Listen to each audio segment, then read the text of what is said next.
మిత్రులారా, ఈ మధ్యకాలంలో మన దేశ ప్రధాన ప్రతిపక్ష నేత అయినటువంటి రాహుల్ గాంధీ మన దేశానికి వ్యతిరేకంగా మాట్లాడడం మనమంతా కూడా చూస్తూనే ఉన్నాం.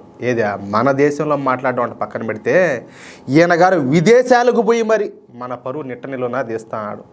పైగా మోడీ గారిని విమర్శించడమే ఒక పనిగా పెట్టుకున్నాడు. అయితే ఇది చూసి బీజేపీ వాళ్ళు లేకపోతే కాంగ్రెస్ను ఇష్టపడిన వాళ్ళు కౌంటర్ ఇస్తే ఓకే, కానీ ఒక అమెరికన్ సింగర్ కూడా ఈ రాహుల్ గాంధీకి కౌంటర్ ఇచ్చిందనమాట. అది కూడా అట్ట కౌంటర్ కాదు, సాగొట్టేసింది అట్నే. మేరీ మిల్బెన్ అనేటటువంటి అమెరికాకు చెందినటువంటి సింగరు రాహుల్ గాంధీకి గట్టిగానే పెట్టింది.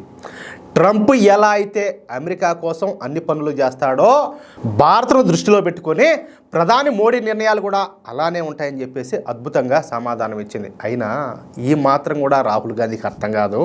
అంతేకాదు, అతను ఒక హేట్ ఇండియా క్యాంపెయిన్లో పనిచేస్తున్నాడు. పైగా ఆయన గారికి అసలు ప్రధాని అయ్యేటటువంటి అర్హత కూడా ఈ రాహుల్ గాంధీకి లేదని చెప్పేసి ఒక ఘాటు కౌంటర్ అయితే ఇచ్చింది. చూడండి, అంత మాత్రం మనం ఏదన్నా మాట్లాడితే వాళ్ళు ఆర్ఎస్ఎస్ వాళ్ళు బీజేపీ వాళ్ళు అంటారు. ఇప్పుడు ఆమె ఆర్ఎస్ఎస్ ఆమా లేకపోతే బీజేపీ ఆమా?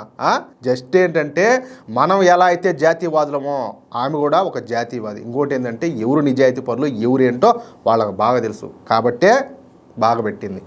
అది విషయం.